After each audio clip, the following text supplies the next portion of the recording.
Welcome to the Lost in Transition podcast. Chris Gerard, Derek Tingle, and Earl. We're all here tonight. How are you guys doing? Fantastic. Yeah. It's spring. There's pollen in the air. There was an awfully long considered pause, though, before that. I think everyone's kind of honestly rolling tired. in on fumes. You're really feeling it for a Wednesday. It feels like a Thursday. It really does. If you told me it was Thursday, I'd be like, yeah. Whatever day you're listening to this, hopefully you have more energy than we do. Yeah. We're getting everything together here, though, and we're going to put on a good podcast tonight. Thanks for the feedback with our interview with Susan Lakey, just posted earlier this week. And this will be out here in your feed shortly. You can subscribe, iTunes, Stitcher, Google Play, the TuneIn Radio app, and on YouTube. Listen through the website, losttransition.com, Facebook, and Twitter. You know where to find us there. And you can find us from the website. So let us know what you'd like to hear on some upcoming shows. We've been doing a little bit of a roundtable throughout March and April about planning race season, planning for a single race. And last time we had left off, we were going to bed the night before the race and all excited to get out there and race. And the first obvious thing is maybe we should actually get up on time. Yeah. With plenty of time. You set 2 alarms or you got extra wake-up calls the night before. I just don't sleep. That's the best way to do it. Yeah, and it's I've seen people come in on 2 wheels, in their car, rolling into a race site, but don't let that be you. We could name names, but we won't. Yeah, Rocky Top Multisport Club alumni could be named at this time, but no, absolutely don't be late. I mean, it's little stuff. You have this plan, you know the schedule. Get in there, get your transition set up, get comfortable, get the lay of the land, get the water temperature.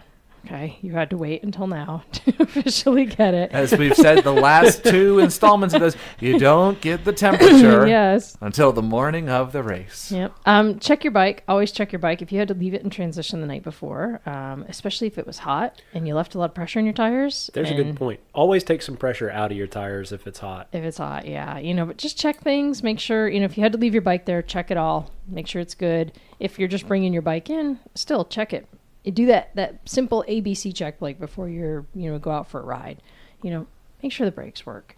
Make sure everything is set up the way you need it to be. Make sure you got your nutrition. Just kind of check that list. Yeah, well, and that's a good point. I know I have taken a bike on a rack one time, and I wasn't used to it, where I had to take the front wheel off. Yeah. And didn't do up the brake until I was out on the course and was reaching down to... Fortunately, it was the front brake, so it was pretty easy to fix, but still it was kind of a little moment there when I first squeezed it and felt nothing, so... Right. And if you're at a race where you need to see the bike mechanics, and you need to especially, get there early. Yeah. Super early. If you got to go pump some air into your tires, and don't put them up to 110 PSI. Get some 90, 95. And ask them what cassette they recommend that they install for the day of the race. Just because that morning they probably got one for you. Can I get a disc brake? make sure you go pick up your race wheels that you've never ridden on before. Little things. But, exactly. Yeah, but honestly, keep race mornings simple. If you can take care of it the day before, take care of it. Yes. And then, if you need to pack a bag of clothes for after the race, do that the day before so it's just done. And all you have to do is get up. I usually have my breakfast kind of staged, and everything's ready. It's like bottles are sitting there ready to be filled, and it's just, Well, that brings up an interesting question, too, and this is obviously very individual, but how far in advance of a race are people liking to eat? I mean, I know for me, I usually am looking at a couple hours. That seems to be pretty common for people. It depends on the distance, and it depends on you, if sometimes, it's just eating something. Yes. I wouldn't hit any race distance fasted. I ran a half marathon maybe once a 5K. on an empty stomach. I didn't realize that I hadn't eaten until lap 2. And then you realize it. And then I was like, why am I so hungry? And I had brought no nutrition with me either. Yeah. So that was a bad race. Nice. Yeah. But, don't eat too soon. But, this is the kind of thing that you're working out in your workouts. Right. And, a lot of times it could be that you have different plans based on how far ahead you can eat. Right. It's like I know if I'm within... an hour of race time that there are a couple of things I can eat there. Mm-hmm. I know if I wake up in time to eat what I normally like to eat. Yeah. My goal is about 2 hours before the race, 2 to 3 hours. Yeah, let you settle, and that's your normal. Yeah, and then have a kind of a backup plan of some chews or a gel or something in case you need to top off right before the race. Well, and always have that. I would say no matter what. I mean, I can count on my hands. I'd have to go to 2 hands here. The number of times that a race start's been delayed. Oh, yeah. like fog or a storm. I mean, and then you're sitting there an extra hour, maybe 2 hours.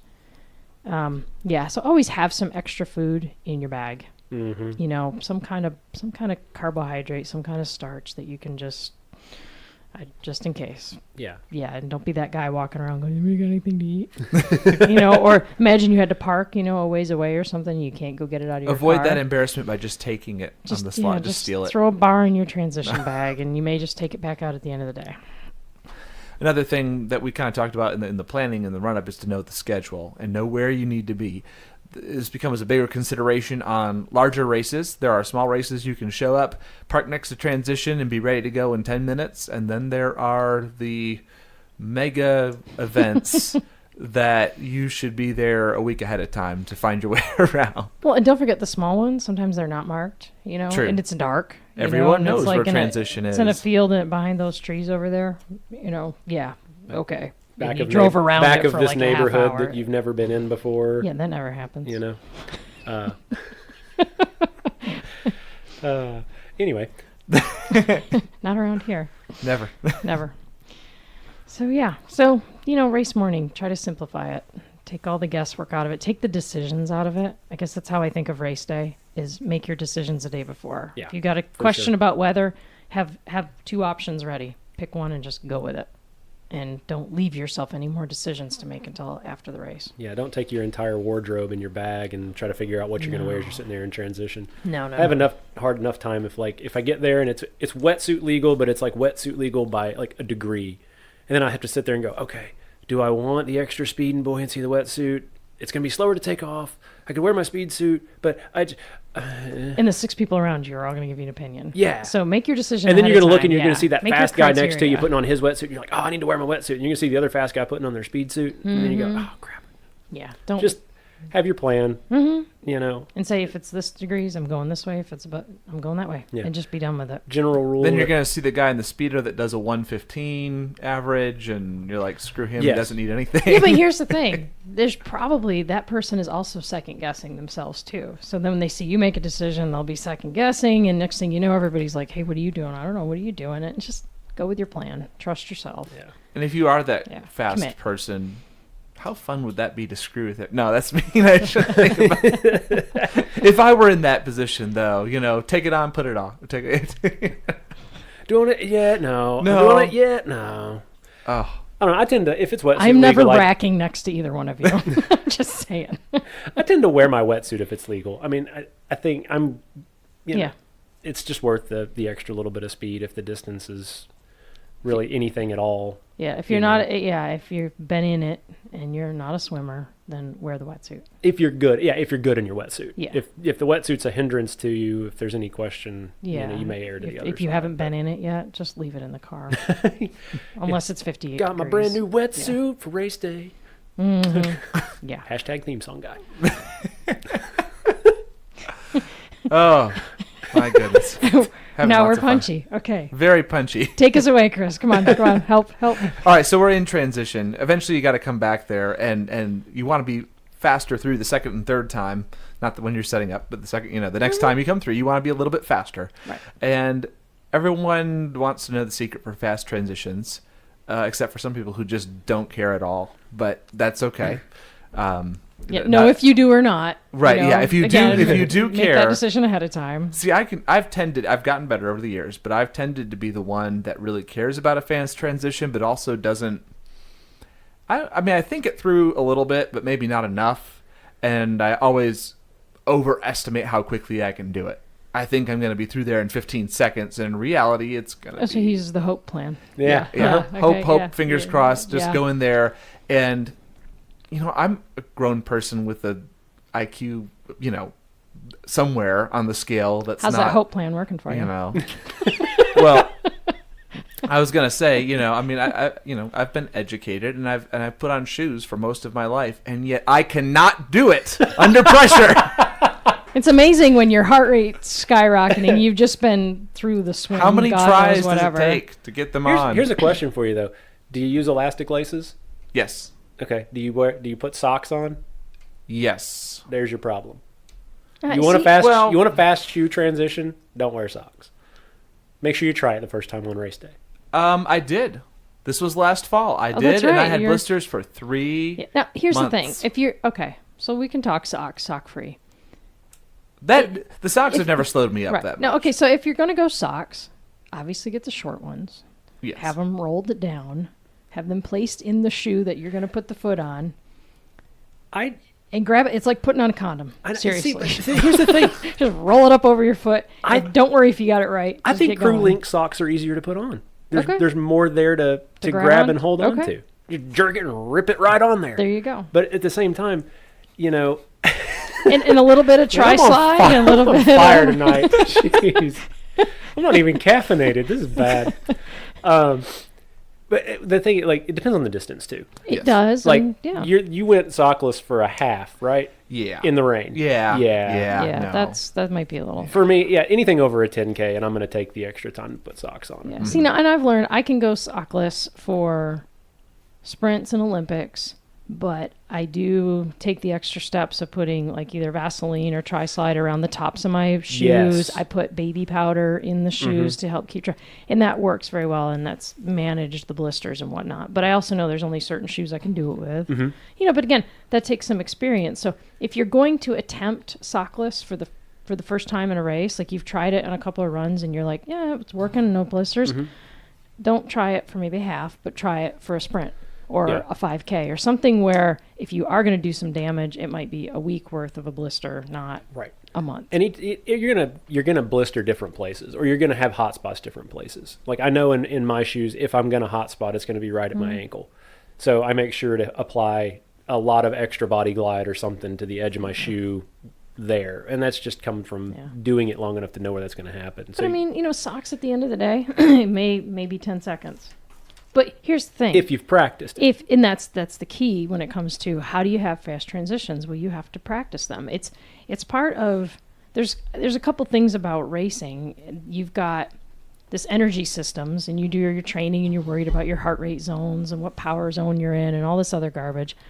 Not really garbage, but there's a whole lot involved with energy systems. But then there's this whole part about just execution and strategy. You know, it's like, are you using your equipment wisely? Do you actually have a good plan? And when it comes to transitions, it's not about getting your heart rate up and holding it for a long time. It's about planning. How am I going to get this stuff off, and how am I going to put this other stuff on, and practicing it and playing with it and rehearsing it. I mean, put out a video camera, have your friend or your coach or your fellow athlete stand there and video and look at what you're doing, and then go online and find it's really easy to find YouTube on really good transition and watch these guys fly through and look at what you're doing. It's like, okay, well, all right, he had his helmet up on his bike, he had his sunglasses and his helmet. I had mine on the ground, so I had to bend over an extra time. That's 3 seconds. You know, so every little thing that you're doing, and if you have a decision to make in transition, forget it. yeah, and it's about making it so that it becomes just you have the same order of everything. I've been time. transitioning. My transitions have been in the same order, the same routine, probably for 5 or 6 years. For anything that is a single transition, short course, I'll say. Half Ironmans I take a little bit differently, and obviously an Ironman is another experience altogether. But it still matters. It's still race time. So, you know, it's not like you're like, oh, I'm going to go in a tent, I might as well take 30 minutes. It's like, no. You still want to move through it. It counts. That could make the difference easily between, a sub 12 or not. Yeah. You know, and if that's one of your stretch goals is, a sub 12 Ironman or coming in before dark, that could make a difference between whether or not you come in Exactly. before the sun goes down. Yeah, so I think it's really important. Practice it, and figure out what works for you. But you got to rehearse it. Yeah. And I go through a mental rehearsal. Even when I put my stuff down, here's one thing that I figured out that helped me a lot was you kind of lay down your mat and you put your stuff for your bike and your run. Well, I actually leave myself a space for my swim stuff. So when I come in and I put my stuff down, I know right where my cap and goggles go. Like, they have a spot on the mat, so I don't have to be like, oh, what do I do with this? You know, and I decide ahead of time if I'm going to have a wetsuit or a swim skin, where am I going to put that? Like, where is that going to end up? And every transition's a little different, and the rules and the officials are all a little bit different about it. Right. But I just always have a place for what am I taking off? Where's it going to go? So kind of feng shui it. You know? Another thing that I usually do too is I kind of do like either a mental, or I'll even do like a physical walkthrough of kind of my transitions, because each transition, different races, you're going to be coming in differently and going out differently depending on the race and how it's set up. So, and I mean, more than once I've gotten in a hurry and almost gone out the wrong way. Oh, sure. I mean, everyone's done it. Yeah. So, but doing that and that was a race. I didn't do a mental walkthrough. I just kind of showed up and kind of. I was that guy that walked in right before the gun and just kind of threw my stuff down that day. It's just like sighting, like in the open water. Know what your sight lines are. Yeah. You know, and stop and do that, and then make your transition obvious. I mean, if you have a transition mat, if you're going to buy one or take a towel, and please don't take a full beach towel. Like, fold that thing down to about 2 by 3 feet max. I mean, come on. But take something that's bright and obnoxious, and if you can get a spot like at the end of a row or the end of it, that always helps. But I've seen balloons. I've seen like you know, if you have a bright colored you know, helmet, you know, something obvious, or even a bright colored towel that you throw over your stuff. The trick too is, you know, picking a landmark outside of the transition. You know, if you're somewhere around trees, you know, pick a tree, pick something, or, you know, I'm 3 rows back. You know, mentally count your rows. Don't count on using somebody else. Don't count on using the bike next to you. It may not be there. It may not be there. Or it gets moved, And another thing, just in general transition etiquette, if somebody's stuff is already there, don't move it. I mean, don't touch anybody's stuff. If they're there, if you need some extra room, if you need to slide things, but that's a little. But and seriously, like, I've been in like bigger races where, you know, people are coming and going, and it's like you got a ton of people, or you're with your age group. You're racked next to, so you're kind of all racing on a similar time schedule. So everybody's there transitioning together all at once. So it's just crazy crowded. But if someone flings their bike into you or this or that, you know, be like, hey, it's cool. Like, it's all right. I'm all right. Happens. You're good. They didn't do it on purpose. They're not trying to hurt you, and just be like, it's cool. And yes, people will move your stuff and they'll throw their wetsuit on your pile, and just, you know, move it aside. Don't be jerky. Yeah. Don't be a jerk. Let them be the jerk. And here too, here's another little point, is always right before you go to swim start, take that last glance back. Make sure that your stuff's where you left it, especially if it's been a bit. If you've gone for a warm up, if you've gone to talk to your folks, if you've gone to talk to your friends, just make that double check and make sure your bike hasn't moved. One more. You make sure somebody hasn't done that to you. You don't want to come in from the water. I mean, I swear we could spend an entire show on transitions, but, you know, just think. Don't get lost. Don't get lost. Put your bike in the proper gear. I think we had that thought at exactly the same time. I'm like, that sounds like a show that I've heard of some point. I know, yeah. If you're using your bike computer, have it synced and ready to go. Use autopause. Like, play with all your devices. Have them set up before race morning. I'm notorious for this. I get there and I'm like, oh yeah, I don't have it set up for the right mode. And I'll spend 20 minutes before the race farting around with my Garmin, and I'm like, how does it work again? Yeah. And I'm like, that's one that I'm always guilty of. But, you know, and if you're going to do something tricky like flying mount or dismount, put your shoes on while you're on the bike, or take them off while you're on the bike. Here's the thing. Yes, obviously you practice this ahead of time and you get good at it ahead of time. But on race day, sometimes the conditions aren't really the best for that. Is that really the safe move? Because if you go down, it's going to take you a heck of a lot longer than if you just stepped off. So if it's really congested, if the surfaces are wet, or it's really dodgy, or you've got pedestrians crossing or volunteers that are clueless, and that happens. They're there to help, but they don't know what to do really. Decide if it's really safe before you go through all that. And if you're put yourself in danger. If you're coming out of the way, and I'm one of those people, I don't flying mount. I just don't do it. Yeah. To me, I've tried it. I can do it, but it just doesn't make any sense to me, because there's too many times that I've come out of transition with like 10 other people. Yeah. And there's just no time. I'd rather already have my shoes on. It takes an extra 3 seconds in transition to put your bike shoes on. Put them on, run out, get on your bike, go. Yeah. Now, flying dismounts, I do. Right. I mean, those save a ton of time. Yes. And so I'm good with that. But the flying mounts and trying to reach down and strap my shoes while I'm pedaling and... God, figure out how much you can do with that. Like, I will pull my shoes on without strapping them until I get on the bike. but I'm comfortable doing that. Yeah. I can run with them open and get on and put them on, and I'm like, Yeah. so maybe it saves me 5 seconds, but Yeah. I feel safe in that way. But again, if I get to a race and it's kind of not looking like a place to do that, I'll just put them on. Yeah. I mean, for me, it's 2 Velcro straps. Yeah, right. I'm already bent over to put my shoes on, strap them, go. But yeah, definitely don't try that first time on race day. Definitely not. No. It looks cool, but if you get it wrong, it looks really bad. Yeah. It hurts. It hurts. Road rash hurts. Don't do it. Ground is hard. So everyone wants to get their pace as good as they can get it, and every single person starts too fast, and they end up doing stupid things like flying dismounts for the first time or flying mounts the first time. All of that. I think everyone starts too fast in a way just because of the adrenaline. Obviously, that's true for a lot exciting, of people. Yeah, and absolutely. It's easy also to fall into the trap of chasing somebody down. Yeah, And it's really hard to be overtaken, even if you know that you're going to pass the person again. Mentally, I think sometimes too we think, oh, it's a sprint. Well, okay, a lot of sprints are, hour and a half.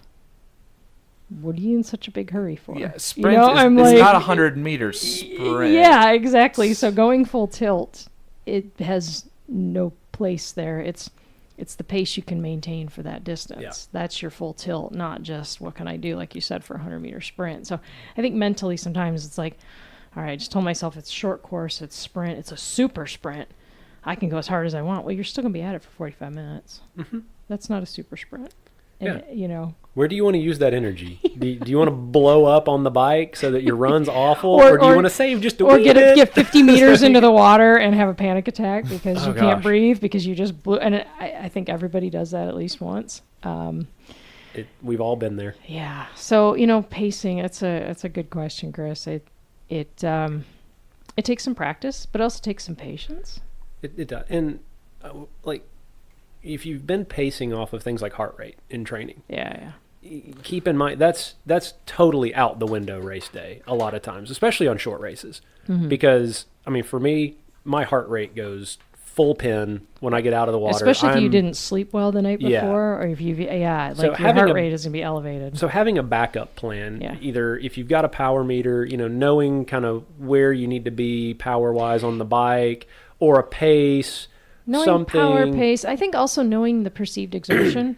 Like if you've been training with heart rate, pay attention to how that feels. Like, okay, this is my target heart rate I'm supposed to be racing at, or I know what's too high and what's too low.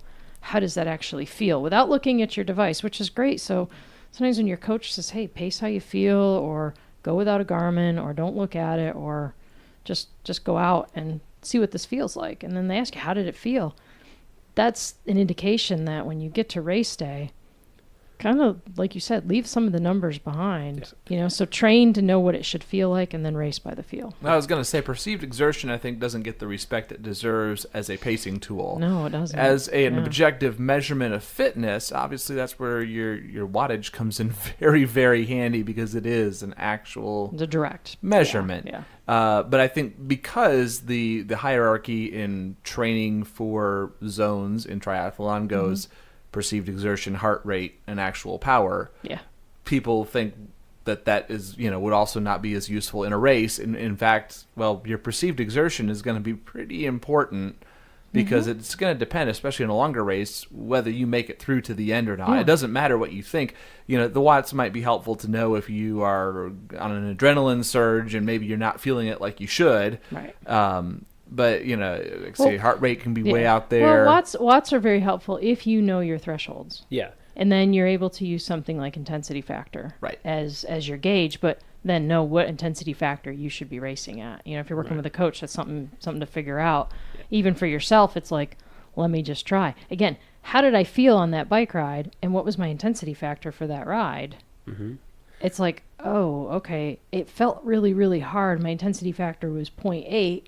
Okay, maybe I should go to something a little bit lower if I don't want it to feel so hard. You know what I mean? Or use the data. Yeah, or even, if you've got your power numbers, knowing, okay, I know that my threshold is X. Mm-hmm. I know if I go out and the first 10 miles of my ride, I'm pushing at X. Yeah. You can't ride at threshold that long. Or even worse, if you go out for 3, 4, 5 minutes, whatever, and you're 10% over X, You should be feeling it. you should be feeling it. Yeah. And, whether it's adrenaline, whether it's whatever, knowing that that's probably not, you're not going to just magically gain percentages of threshold you will on race never day. outrace your training. Just I mean, because. you just won't. Yeah. So I think, if you're nervous about pacing, and you're not really sure what it should feel like, you're sitting there listening to us going, well, gosh, I don't really know what it feels like, or I don't have a power meter, I don't use heart rate, like what should I be doing?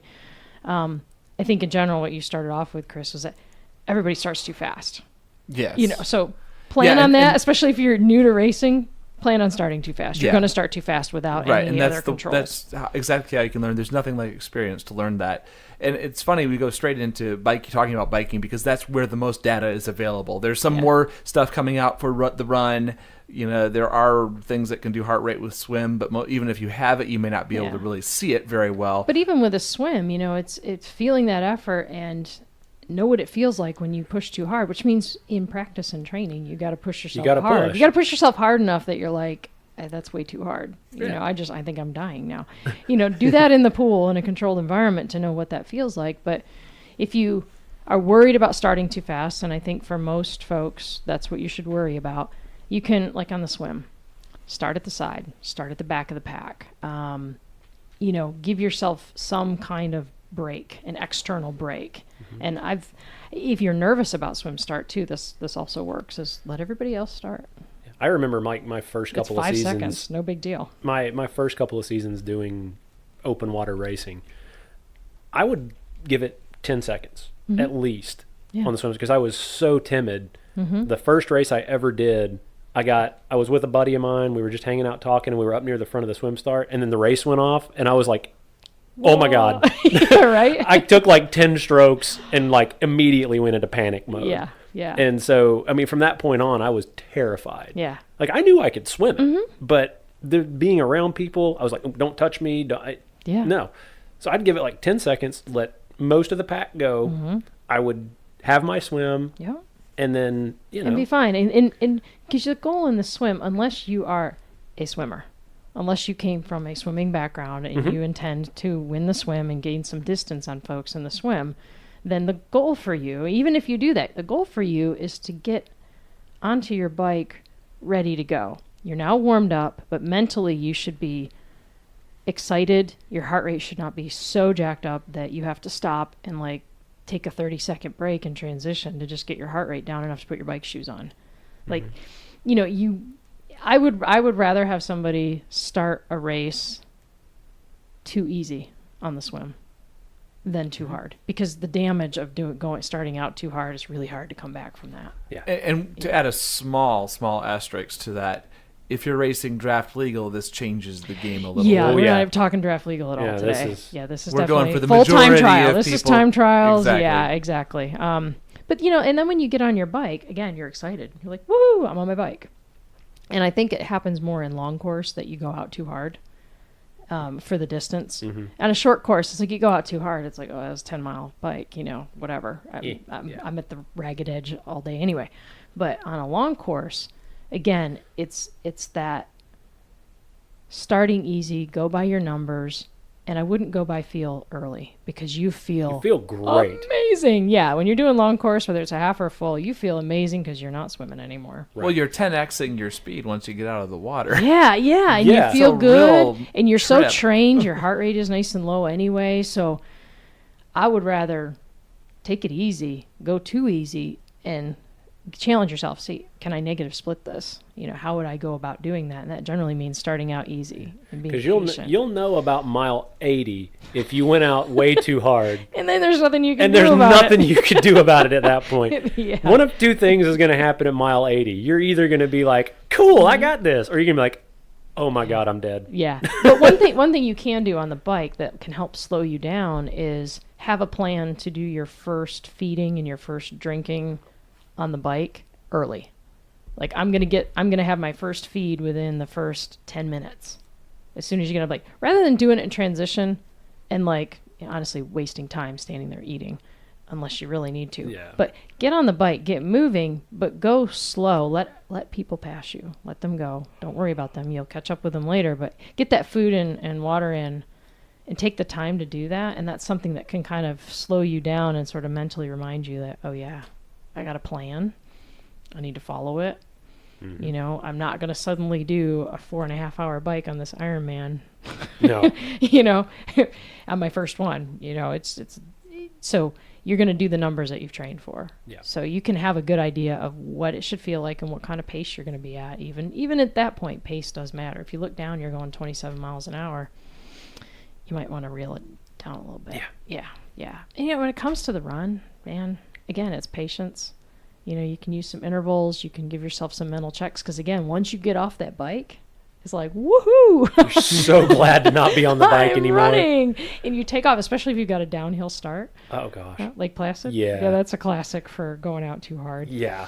So... You look down, you're running sevens going, oops. Yeah, I can't do this for a marathon. Not today. So, yeah, give yourself some breaks. And even if that means doing run-walk intervals, just to make yourself...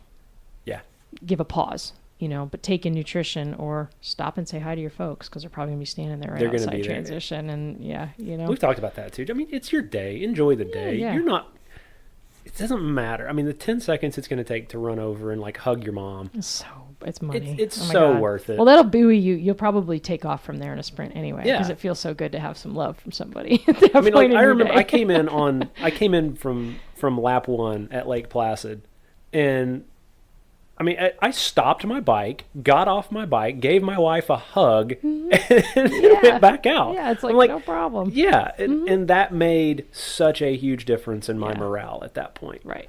I mean, where if I had have gone and saved my, 20, 30 seconds by just pedaling by and waving, I mean, no. it made the difference in my attitude for the next, the next whole lap. Yeah. I mean, but at the end of the day, pacing is challenging. I think when you look at, if you were to ask people like what are the hardest things to do in a full distance or any triathlon, I think pacing is going to be in the top 3. Yeah. Every time. Nutrition and pacing are like 2 of the hardest things to.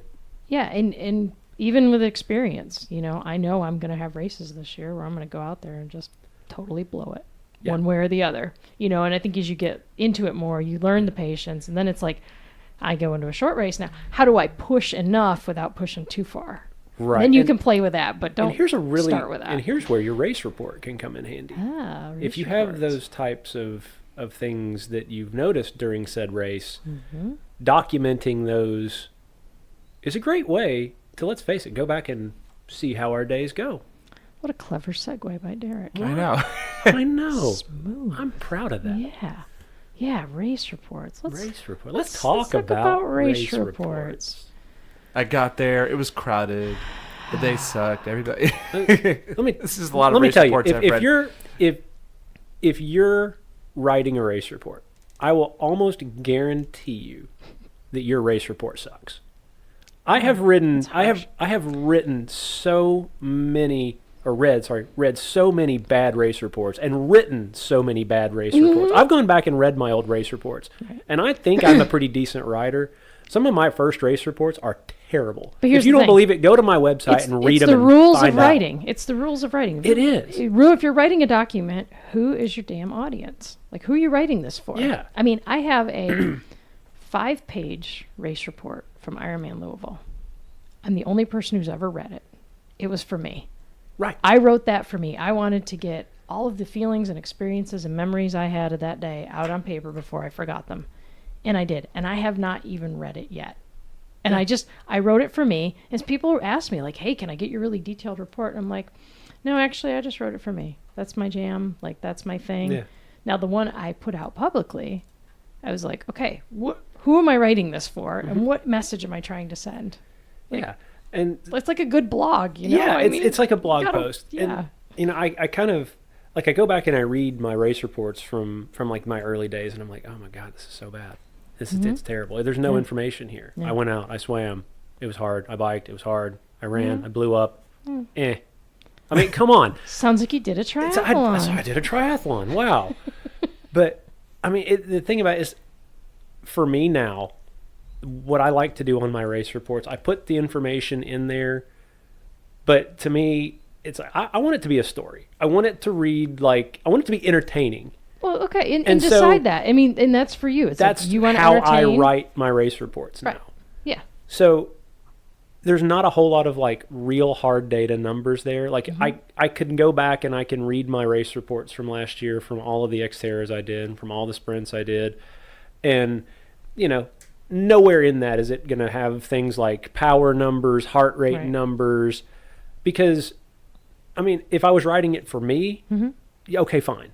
Well, or if you're But I'm writing not. it for you, if you're writing it for your coach or a potential coach or something like that, then yeah, you want that hard data in there. Yep. Then it makes sense, and it's like, I mean, I have things in I'll put in my own training peaks. It's like, what were the temperatures? What did I wear a wetsuit? What all these little things. How much did I eat? Nobody actually cares about that, but me and maybe my coach, and sometimes my coach didn't care. So it's like, that's all. But again, who are you writing it for, and how's it going to help them? And Derek, you've been a brand ambassador. Oh Right. yeah. So you There's write that. okay. So you write a race report for, and I'm gonna throw them out there. Rev 3, love you guys, but writing a race report for Rev 3 was specifically, hey, we want people to come and enjoy our races. So if you write a race report on behalf of Rev 3 about a Rev 3 race, then it's, and I'm not talking about embellishment or lying or anything like that, but we want you to share a story that's going to help them understand what it's like to be at one of our races. Yes. You're going to talk about the venue. You're going to talk about the staff. You're going to talk about the process. You're going to talk about the volunteers. You're going to talk about the swag, the food, the course, so that they can put themselves in that course. That was the goal, was help this person understand how awesome it is to do one of our races. Right. And then there's also, along that with the brand ambassador side of things too, there's, you got to plug the nutrition. Of course. If you got a nutrition sponsor, Yeah, you got that's to the plug thing. the If sheet. you're- You got to if you plug got sponsors, you're plugging. You got to plug that. So, but do it with some class. Be legit. But that's the purpose of that report. I mean, Yeah. that's what you're supposed to do. Right. So, I mean, it has a place. Again, who are you writing it for? right. And like you said, I mean, I would certainly encourage everyone to have at least a place where you keep your data. Make that for you. Yeah. Whether that's in your training peaks or in your Garmin file or just in a Word document or whatever. Yeah.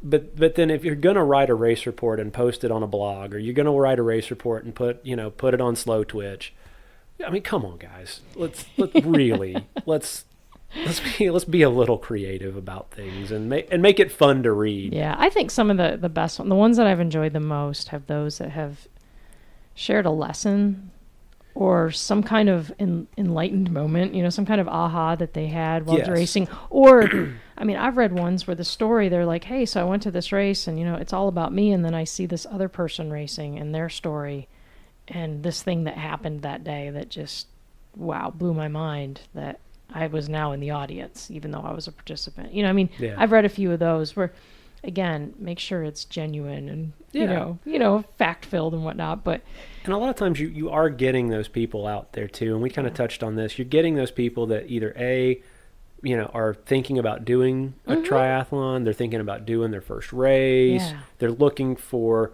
reasons they should or shouldn't do a particular course. So I mean, keep all that in mind when you're writing. And if there's something about the race that somebody needs to know, if there's something about the course, I mean, work that into your report. but don't be a wanker. Don't be a wanker about it.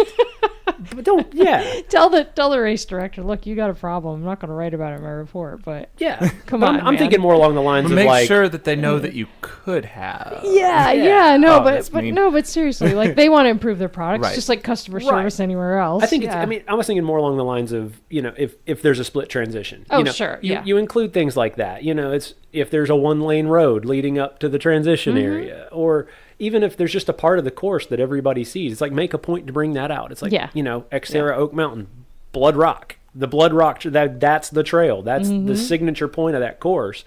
You read about it. You want to know about it. If you're going to that race, you want to know what people think when they're seeing this course for the first time. Or nasty swim. Don't wear a white kit to the swim. Yeah. I mean, That's a good thing to put that's in a your good report. thing to put in a that's race report. Or this lake has a lot of seagrass, and you will be swimming through cabbage the entire time. Yeah. Helpful things like that. Yeah. And then, the other thing I try to do is I want people to learn something from my race. I want it to be fun to read through, and I want them to kind of be able to put themselves in my shoes. It's honestly, it's journalism. It's journalism. It's but, good writing. Yeah. I want you to be able to learn from stuff I screw up. Mm-hmm. So I try to put that in there. It's like, that to me is what I want that to get out of that report is, what did I do right? What did I do wrong?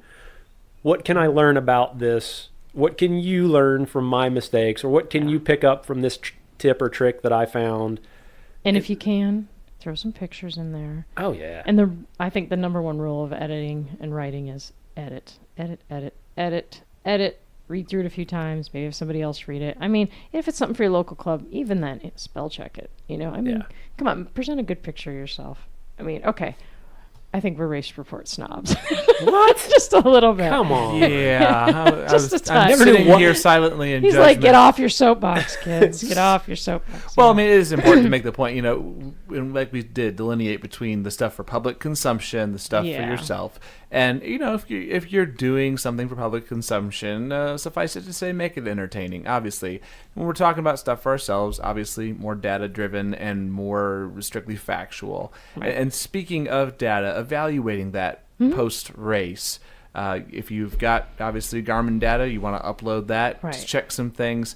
And I know, like, elevation correction is one that I run into all of the time. And here's the thing. Don't always accept the elevation correction because sometimes it's wacky. Even worse. Yeah, but like 90% of the time, it will help your data be more accurate. But there are the moments where you're like, okay, I didn't climb 10,000 feet on that sprint bike today. Like, that just didn't happen. I'm going to decline that and just go with it. And, obviously with if you've got a multi-sport watch and you're having to hit a button during your transitions, going from thing to thing, the number of times that I'm sure all of us have hit the wrong button, hit stop, hit it too early or hit it twice. Too early. Yeah, all the time. It's easy to do that. It's a good time to kind of clean that up if you want a good reference for that. And then, like the official race data, maybe that's something where you want to go back and change your own time on Training Peaks or wherever. In Garmin or Training Peaks or whatever. I like to have the official result. I don't usually do that because I usually just keep it. The marathon was 26.3. Like whatever. Just let it be. Like I will usually save like a PDF copy or something of the results somewhere, so I've got that for my reference, just so if I wonder, hey, what was my PR from back when, I can look it up. But usually after a race, I'm done with it enough that I don't want to go in and surgically change a bunch of things. Oh no, I do. Yeah, I'm not surprised. I'm all over that. Yeah, I'm all over that. I like my data to be clean and accurate and helpful. Her with data is like me with the short course lapis and doing all the circles. Like I want the data to be accurate. If nothing else, I want it to be clean and accurate. And if it's not, engineer. I will throw it out. It's like this data is no good. Poop, done. I don't want to see it. But for me, honestly, that then drives sort of that evaluation. Now it's come down to, okay, my data's good. And I have obviously my thoughts and feelings and memories of this whole thing. So I think sooner rather than later, just like if you're going to write a race report, get it done in a week. Yeah. Get it out there. It's relevant, timely, but look at your data and do your evaluation kind of, soon after the race. Yeah. The thing that I kind of did a little bit last year, I did once or twice, was when I was driving home, because I had a couple of longer drives. Yeah.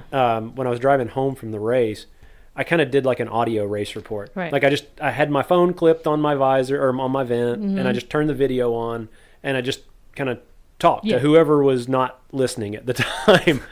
And that way I had it there, you know, so if nothing else, I could go back when I wrote my actual race report. Did you do it like a Facebook Live? I didn't live it, but I did YouTube it. Well, next time we'll put it on the page. There we go. There we go. Yeah. Good time. Come on. Maybe we'll do it this weekend. Special feature. So, So that's a good one, just to get that... Capture that immediate emotion. Capture the immediate emotions and stuff, and without having to actually type stuff, because a lot of times you just don't feel like it when you're... But I like to sit down then afterwards, once the emotion and all of that is gone, I'm clean, I'm bathed, I'm happy, and actually sit down and look at the data and say, okay, what was my plan going into this race? What was I trying to accomplish? Did I do that? It's simple yes and no's. And then I kind of look at it and say, okay, well, what did I do well? And here's the thing. you've made, in a race, you probably made, let's say, 100 decisions. You probably made 95% of them correctly. Mm-hmm. And you're going to beat yourself up over the 5 that you hesitated on, or you might have called it the wrong way. So I like to really look at, what did I do well? And what went well? Hey, I got up on time on the first alarm. I made it to site on time. I had plenty of time to warm up. I didn't throw up my breakfast. I felt like I had a really excellent transition. I was the second fastest T2. It's like, okay. I didn't throw a water bottle at that guy that was drafting. Exactly. I did a lot of things well. And then what are maybe 3 things that didn't go well? Yeah. Don't pile on. It's that rule of positive to negative. You need like 10 or 11 positive things to wipe out one negative thing. Well, keep that in mind. You're never going to get it right. That's why you keep coming back and doing it. So I like to take credit for what I did right away. And like, okay, then I say, what are maybe 2 or 3 things that I want to change for next time, or I don't want to have to happen again. And then I give myself, these are some things I'm going to do differently. Like, that transition took forever. I'm going to practice before the next race. Yeah. Mm-hmm. Or I had trouble with these laces, these lock laces that I put in my shoes. Yeah. They suck. I need to get a different pair, or whatever. I got sick on the bike. Did I eat too fast? Was I biking too fast? Like, what did I do there? And dig into it and say, well, I'm going to try these other things and try to change it for next time. Because I think if you take the sport this way, we talk about embracing the process and loving the journey. This is an important part of the journey. It really is. And it's way too easy to get caught up in negative. And I'm really bad about it, especially if it's a big race. Like, I mean, still looking back, I beat myself up over the way that Maui went, the way that Oak Mountain went last year. Sure. Because it was at what is now seems like simple things that I could have controlled, and they just got away from me. Right. And it's so difficult for me to look back and go, gosh, I did really well on these couple of things, and I did this, and but you I really was here, and I completed this. You did hundreds of things correctly. Yeah. And I think in general, and some athletes are better or worse than this. Some people are eternally hopeful and positive. My wife should, every time I say, she's like, she's the one that kind of keeps me. Yeah. She's like, look at what you did. Exactly. I'm like, no, but I did. No, look at. So yeah, and I think everybody can benefit from that. It's just remind yourself you did it. You completed a triathlon. You did probably told a lot of people about it. That there are a lot of people in this world that will never do. Exactly. You got off the couch today and you went and did it, even if it was a shit show. In your mind, there's somebody who's looking at you who may be at their very first race, and they're looking at you going, "Wow, I want to be like him someday." And you're like counting the number of things you did wrong. Yeah. And it's just like, man, and you never know how long, you never know if it's going to be your last race. You never know how long you get to do this. So it's kind of like, man, I love it. Take credit for it. Quickly veering toward the morbid. No, but I mean, no one knows the time they have It's left. Important. I think it helps keeps things in perspective. You might get smashed on your bike tomorrow. It's a crazy hobby. It's a hobby, for God's sake. It is a hobby. Well, that's the thing. Yeah, if you're 99.9% of our listeners, you're going to go somewhere else the next day and earn a paycheck, and your boss is not going to care how the triathlon even if you went. do earn a living at this, it's just like, it's now, okay, so it's a job. So how does your job go, the thing that you get paid for, if all you did all day long was beat yourself up over the 3 mistakes that you made that day and didn't take credit for the 100 things you did right? Yeah. You wouldn't go back. I mean, you'd hate it. So, so I mean, it's kind of a life thing, but take credit for the shit you get right. Yep. You did it right. I got up today and put on pants. Like, yes! I pooped today. Yes, victory, Yes! Because someday, I don't know. I may not poop someday. I may not get pants on someday. And with that... Wow. Oh, this is quality entertainment right here. Exactly. Man. Remember, you heard it here first. All right. Well, just in case you're still listening, we'll talk about something else now. Yeah. Very quickly, let's hit on post-race recovery. We talked about all the things to do once you're already sitting home, clean, bathed, and back in your right mind. But as soon as you cross that finish line, it's a great time to start attending to the nagging injury, or maybe if you're not feeling so great. Injury and illness first. Obviously. Hang on and get that taken care of. Get that road rash cleaned, Get hydrated. Usually you haven't drank enough. Getting hydrated. If it's really hot, focus on getting your body temperature down. And if it's a great race that has a nice big ice bath there, or if you can get cold bottles or ice or anything to put on your body and get yourself cool, get into shade. You know, if you can get back in the water where you're at. Get back in the water. Do that. Yeah, and if it's really cold, especially cold and rainy, as soon as you cross that line and you stop moving, like all of your body temperature just goes whoop, and you will chill. You'll be feeling great, and then all of a sudden you're shivering, your teeth are chattering. Uncontrollably, yeah, just cannot get warm. and that little space Mylar blankets just ain't cutting it. So if you know you're going to finish a race potentially in conditions like that, which may be happening coming up, is have a plan for where are my warm clothes. Mm-hmm. If you can tuck them in your transition bag, or you've got a Sherpa there, or your car's nearby, like taking care of body temperature to avoid heat stroke or hypothermia. That's like right after the stop the bleeding and splint the leg kind of stuff, like, yeah, but like right there. And then you're into putting nutrients and hydration back in your body. Yeah, definitely. And here's another thing too, and this kind of talked about earlier. I mean, when you're thinking about your race, when you cross the finish line, your emotions are high. You're either elated with how you did, or you're already beating yourself up over how bad I did on the run. Yeah. I blew up. Don't go there if you can help it. Don't be a dick to other people just because you didn't have a good race. If someone else comes across the finish line and they're really happy, celebrate with them. You've all just done something. Honestly, I think that's one of the coolest thing about the sport, and you can see that in other sports like running. But you finish, and if you're not feeling joy over your own performance, feel some joy for the performances around you. Absolutely. I mean, it's so easy to just, curl up in your own self-pity and just, shun everybody and wallow back to your transition area. I didn't go sub whatever. I didn't, oh my God. But just don't be an asshole. Congratulate the person next to you. Ask them how their race went. Yeah. Maybe they had a shit day too, and it'll make you feel better. Right. Or maybe they had an awesome day, and you're just like, wow, you're like really, And they're like, I'm loving this. And love it with take what you can from that and learn from other people. We're a big triathlon family. We're a big family, guys. It is. I think it's one of the things that keeps a lot of people in the sport, and I know a lot of folks that we have interviewed over the years and we've talked to, and people that we know. That's one of the reasons why they stay in it and why they do it, is because of this community. So you can go out and have a less than ideal day in your mind. However, when you get to be there with a whole bunch of people that you like hanging out with and get to see their successes and their joys, you're like, oh my God, so-and-so made a podium. And they've been wanting to do that for like 3 years, and they finally got one. That's pretty damn cool. Well, speaking of which, stay for the awards, especially at the smaller races, the sprints. No one's going to blame you if you're jetting out early on the Ironman awards or something like that. But if the award, maybe you have some place to be. I'm not judging everybody. I've taken off before awards before. But if you can, even if you didn't win, just do that, and definitely do not be the person that listens for your age group and then walks. Yeah. Oh yeah, yeah. Because that's always said. I've been at races where they have done, that. reverse age group. We've all done it.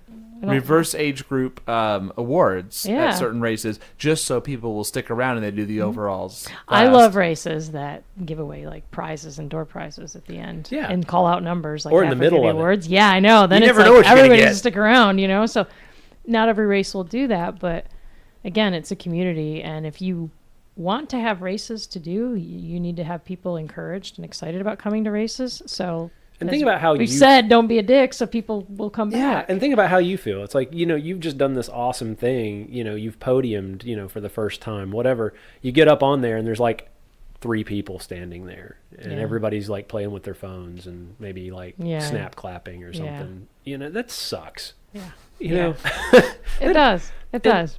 There are kids that do these races too. When you got the young kids there, really encourage them. Stay for that podium. Yeah. These are the future of the sport, Now, I will say it is frustrating when you've done your race, maybe you're having a great day, or you do have something going on because you don't want this to be your entire day.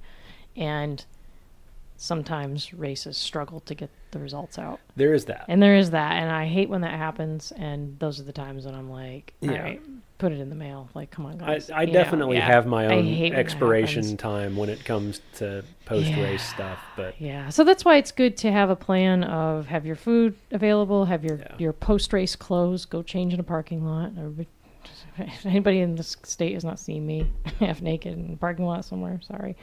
You'll get your chance because I'm just going to go change. But go get your bike, clean up transition if you can. Find out when the awards are.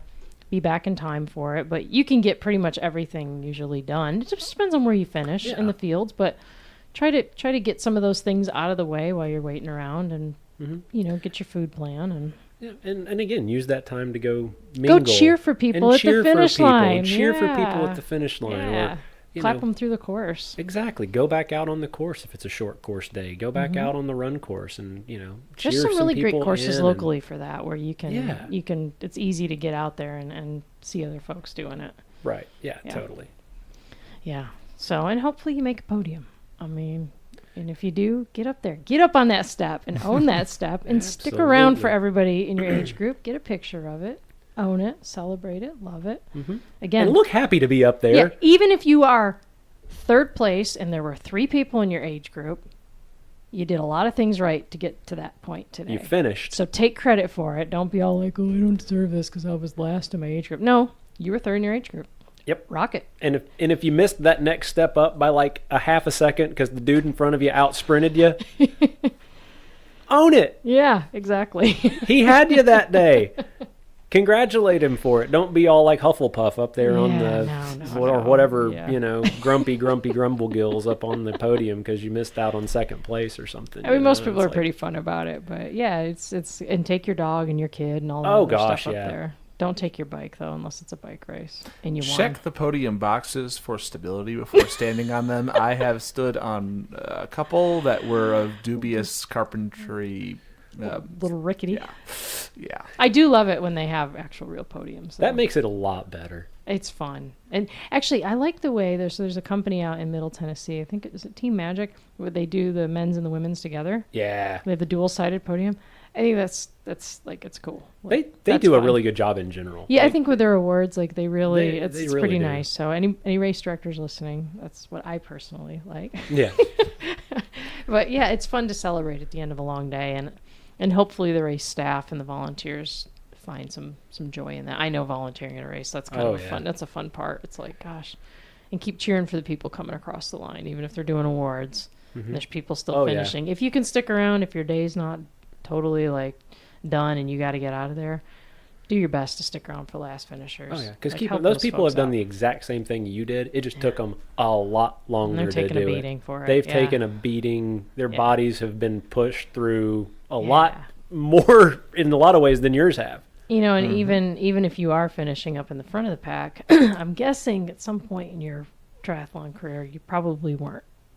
Yeah. So remember how it would have been nice. So very few of us out there that I think have just ever stepped in and just we're just stepped like, in and been yeah. perfect, And if you're lucky enough to do that, that's awesome. Good on you. But still, share some love. Share some love at the end. Share some love with us too. Rate and review.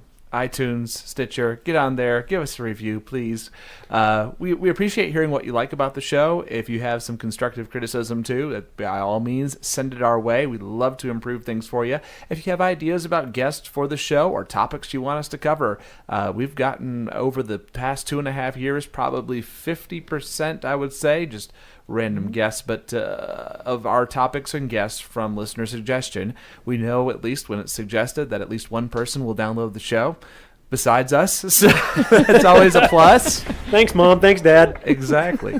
And so absolutely connect with us online. Let us know how you listen to, where you listen to us from too. It's always fun to hear stories of people, our listener in Helsinki from a couple years ago, a guy in Brazil. It's just kind of fun to see the reach that we get around the world.